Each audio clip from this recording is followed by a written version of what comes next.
Hello and greetings. Welcome to the Historical Boxing Society podcast. Tonight we are time traveling back to the year 1892. Location, Coney Island, New York. As we get to have a reading tonight from the Book of Boxing and one of the great fights of the year of 1892, Halloween night. In Coney Island, it's Joe Choynski versus Old Chocolate George Godfrey.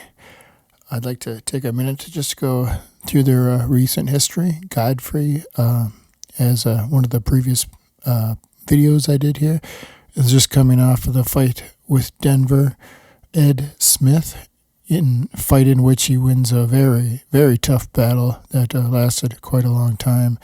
And Godfrey came out victorious.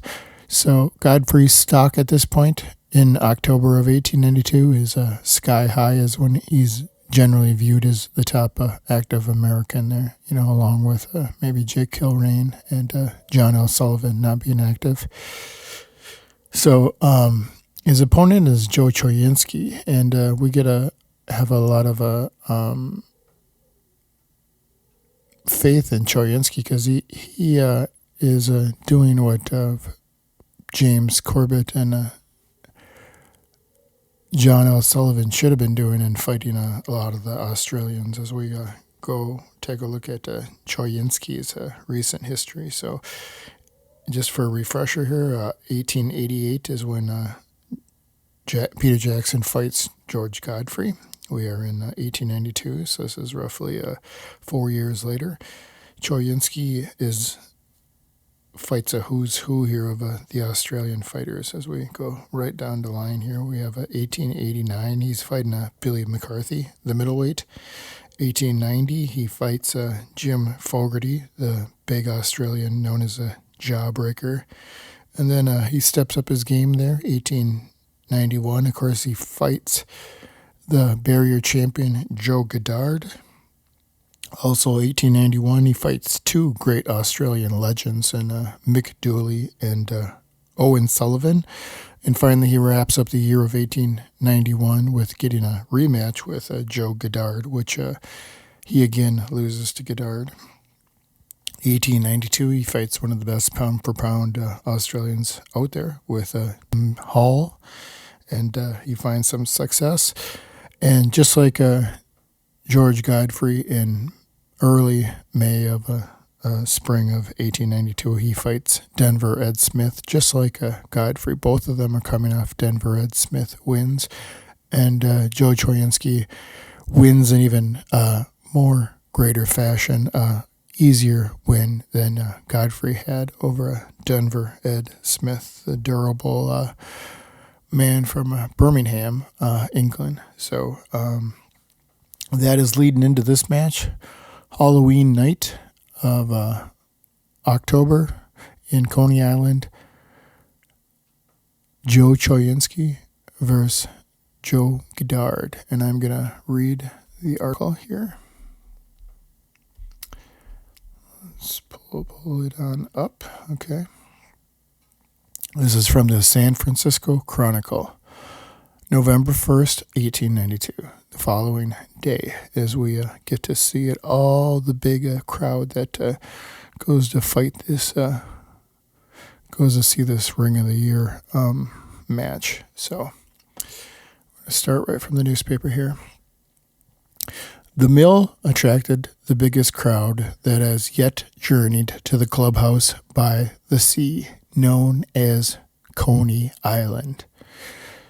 Two well-known faces peered out of every box, and the pugilists of renown now in the East might have been sitting or seen around ringside. Chief among them, of course, was Peter Jackson, the colored gladiator from Antisabodies, who recently defeated Frank Slavin and now stands ready to dispute the World's Championship with James Corbett. He was seated in a box near ringside, and in a very next box sat Billy Madden and his protege, Joe Goddard, the barrier champion. Ringside, sitting in the box right next to Peter Jackson.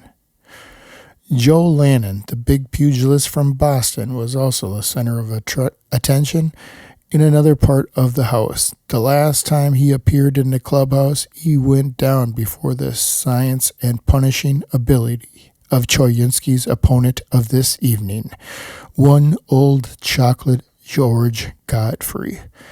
Outside are reserved seats in an enclosure.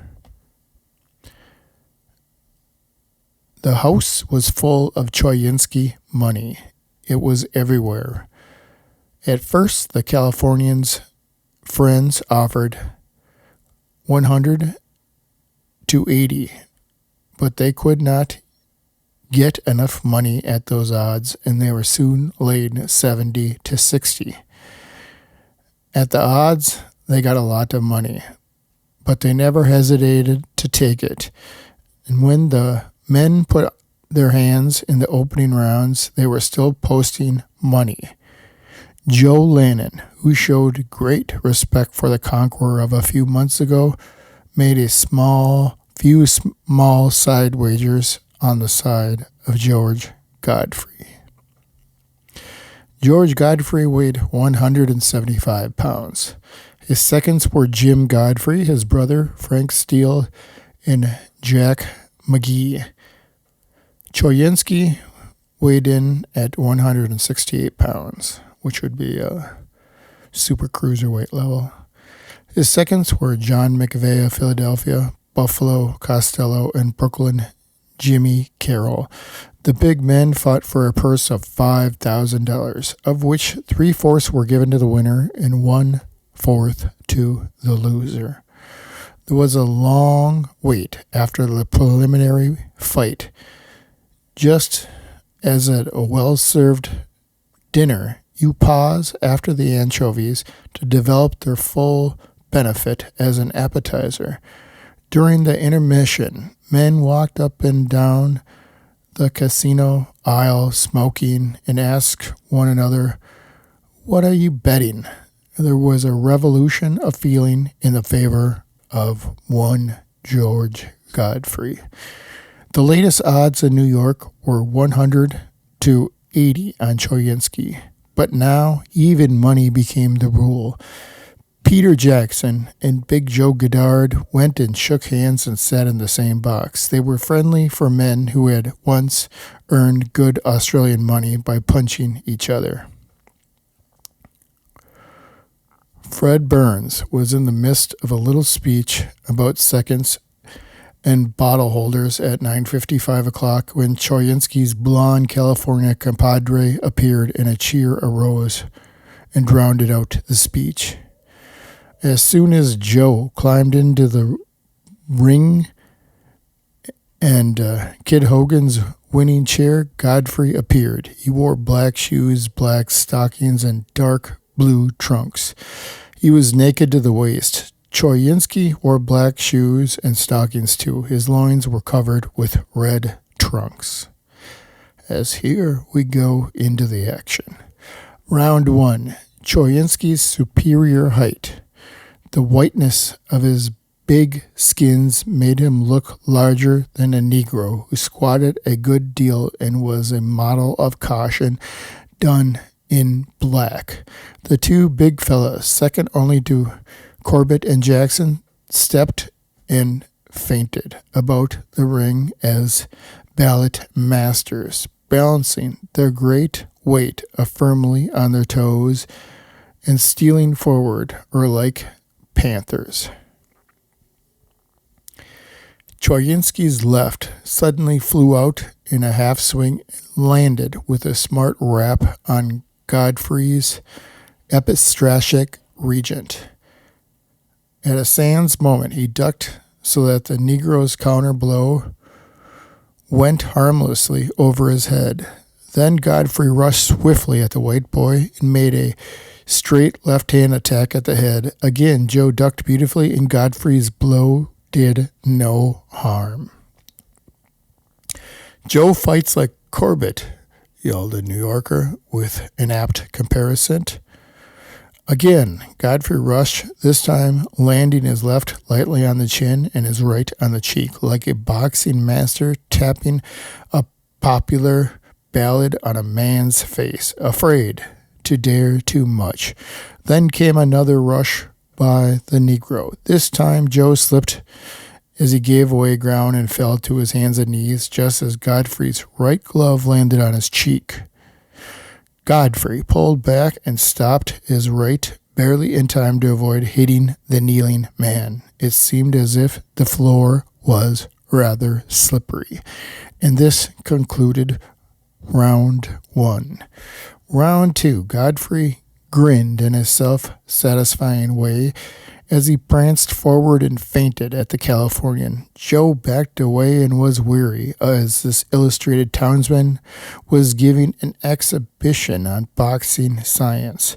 The Negro man ran swiftly and landed a soft right-hand swing harmlessly on the shoulder as Joe half fell backwards on the ropes in the corner from an awkward stumble. Now came a spell of sparring. Joe winded it swiftly by half swinging, his left fist on the Negro's chin at long range. The Negro was angry, and after the breakaway, he rushed in to get even, and Joe stopped him neatly, and again Godfrey clinched. Light sparring was now the order. Godfrey seemed afraid to go close, and Joe was in no hurry. That concluded round 2. Round 3. Choynski opened hostilities with a jab of his left fist for the stomach, but it was short. This enraged the Negro, and he began to rush. Joe slipped away under his left arm, and the Negro ran violently into the ropes and rebounded with a look of surprise. Crack went Choynski's left fist out on Godard's left eye. The brown flesh began to puff out and seemed to take on a grayish ting. Again, Godfrey lost his temper and made a wild but vicious right-hand swing, missed and caught a hot left-hander in the mouth. Another crack in the same spot drove his head back and shook him up pretty well as round 3 ended in Choynski's favor. Round 4. Choynski took the lead and sent his left home on the chest with a half swing. Swiftly, he followed this with the same sort of blows on the ribs and on the mark. Joe then reached the damaged eye with his left, and on came the Negro again. This time he ran into another left counter, which kept him from landing heavily on Choynski's stomach. But he still kept coming in, and at last he landed a big right-hand swing on the ribs of Choynski as round 4 ends. Round 5. Choynski got in 2 left-hand blows, one on the cheek and another under the damaged left eye. Godfrey managed to land and return on Joe's left eye, and that hurt him. Joe jumped back too late to avoid the blow, and when it landed, he almost fell backwards. As soon as the men straightened up, Choynski landed a crashing left-hand swing on the jaw, halfway between the ear and chin, and it was a regular Corbett blow. It echoed through the halls like an explosion of a torpedo. A tremendous outburst of applause rewarded the Californian. Choynski's seconds out of his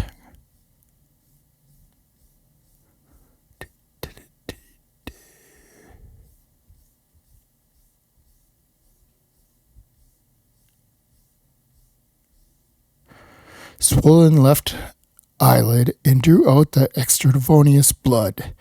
The cut bled a little, but it was good medicine and left the eye as clear as ever. So that's Choynski's seconds trying to do some work on his cut in between rounds there. That's what they're saying. The cut bled a little, but they did good medicine and left the eye as clear as ever. Choynski, round 6. Choynski again prodded Godfrey's stomach. Each man was very wary in this round, apparently fighting for wind, as the round was rather uneventful. Round 7. Godfrey came out with a rush, but Joe stopped him. Then Joe rapped him a hot left-hand swing on the mouth, which cut the Negro's lips and made them bleed. He looked a trifle dazed. Choynski darted in with a hard, straight left of his fist in the body. It made Godfrey leap high in the air. He followed this with a left-hand swing full on the belly, which again made Godfrey leap high with pain. When he came down, he swung a tremendous left uppercut at Choynski's head, but the wily Joe stepped back and it only hit his arm as Choynski dodged sure trouble from Godfrey.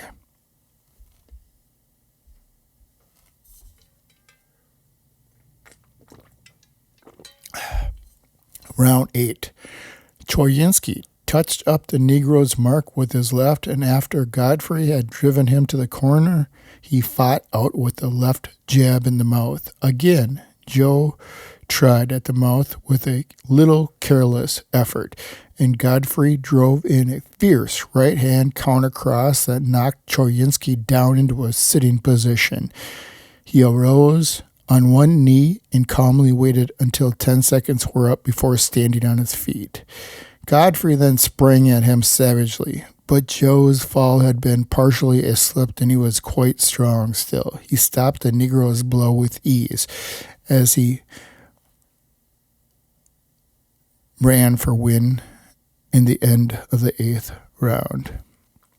So that's a 10-8 round for Godfrey as Choynski drops to his feet. A fierce right-hand counter cross that knocked Choynski down into a sitting position. Big round for Godfrey. Round 9. Godfrey grinned very confidently as he came out, and Choynski called him to order with a rap on the mouth. Joe backed away all the time, but kept Godfrey from hitting him by making feints at the body. Presently, the Negro came bustling in, and then Joe had his chance. His left fist sped to the eye and hit the mark in the breast, and then he planted a left-hand swing on the short ribs of Godfrey. The round ends in Choynski's favor. Round 10. Godfrey did manage to box in a stiff left hand on the mouth after he had backed Choynski into a corner and had him on the ropes. Choynski visited the ribs often, eye, cheek, belly with his left fist and received a light blow on the mouth. Round 11. Both men jumped to the center of the ring with alacrity and stopped suddenly as they met. Sparring followed for a few seconds, during which the crowd shouted their admiration of the work of each other. Those who saw the humorous side of things wanted to know what Godfrey was going to do with the pretty face, and were not sure that Choynski would be recognized by his friends. Meanwhile, the men got to work, and Choynski sent his left twice in succession into the Negro's damaged face, in the last shot hitting him full in the closed eyes. Godfrey's returns were of little use. Then there were counters on the mouth of little effect, and once more some sparring. Finally, Choynski sent his left into the black stomach, and the blow sounding as if stone had been thrown into a martyr bed. Then the gong sounded, and the crowd yelled with joy. So, it sounds like Choynski's coming on rather strong there. Round 12. The face of Godfrey still caused much merriment, and in truth it looked bad. Choynski's plan of battle was to get as close to the black's right eye as he could, and he made many beautiful attempts to do so. Godfrey made 2 very easy essays for which the white man's face, but did not quite reach it. Godfrey again tried, this time for the stomach, and also failed, but Choynski had skipped out of harm's way. But like a panther, he leaped towards his man and with his left jabbed the black 3 times in the face, while the latter, surprised at the rapidity of the blows, did not act quickly enough to return any punishment. The blood of Godfrey was boiling. He rushed his man. He hit him on the ribs and proceeded to do much damage when Choynski slipped away, and the black, following him, reached his shoulder, the force of the blow sending him to his knees. The crowd yelled like Comanches, thinking that it was another knockdown blow. But Choynski, nimble as a kitten, was again on his feet and skipping towards his man rather rapidly. Again he reached the bad eye, and the black winced. The blow hurt him a good deal. Choynski seemed to have the full measure of the black. Godfrey was not pleased and began mixing it up, and the audience grew crazy with delight. Godfrey reached Choynski's face and sent him sprawling on the floor. Once again, the gong ended as the round of the prostrate fighter jumped to his feet, known as Joe Choynski. So right at the close of the round 12 there, Choynski goes down for, I believe, the third time in the fight. Round 13, the crowd admired Choynski's tactics and believed that his coolness and cautious fighting would end the battle in his favor. They also admired the gameness of Godfrey. The Negro went at his man with a rush, and Choynski, being carried towards the ropes, went down on his hands and knees and crawled quickly out of danger. Some laughed, but others hissed. Choynski met him as he got up and landed his right on the jaw, but could not follow it up as the white was out of way of danger. So that's the 4th time Choynski went down. Godfrey went after his man, but Choynski caught him as he was coming in, and once more sent his left full force with a jab-like thrust that hurt as much as some of Corbett's thrust and Sullivan's bruised frontal lobe down in New Orleans. Godfrey's eye troubled him all the more. Choynski, noting the effort the black made to save his uninjured eye, found an opening below his guard and again landed full on the stomach, which blows were telling the story of a weakening the recipient badly, known as George Godfrey. The round was very much in Choynski's favor, and his stock was far above par. Round 14.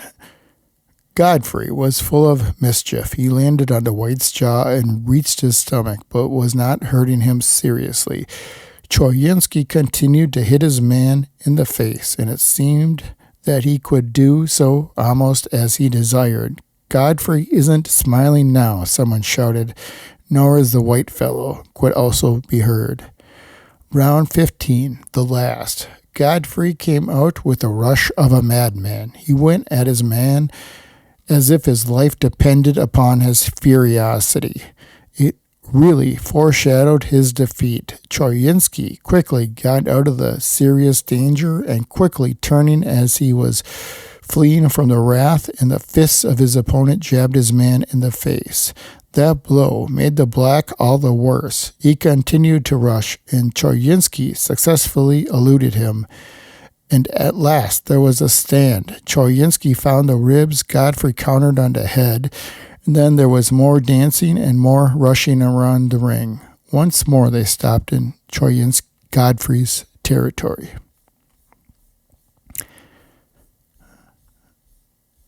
A minute. As the black jumped towards Choynski, the latter hit him in the mouth with his left, then did not stop Godfrey, as he still was searching for his man. As quick as a lightweight, it seemed. Out went Choynski's right, and it reached the damaged eye. The blow was as if it had been given with a sledgehammer. The black fell like a log on his right-hand side. There was a hubbub. All of the thousands that were in attendance cheered. Godfrey remarkably raised himself on his elbow instinctively, but fell back again. And then came cries that he could have been heard far out to sea. The referee began to count slowly and fairly. He reached the stage of 10. The black had lost, and Choynski was the winner. The latter rushed across the ring, helped to his chair the defeated Godfrey, and assisted his friends to bring him back to consciousness. The crowd separated, but before all hands had left the building, Choynski admitted that the blow with which he knocked out Godfrey had broken 3 of his knuckles. And that was one of the great fights of Halloween night of all time. Halloween night 1892, as the great Choynski rises from the deck 4-5 times in order to snatch away victory from the great old chocolate George Godfrey in one of the fights of the year. Victorious Joe Choynski.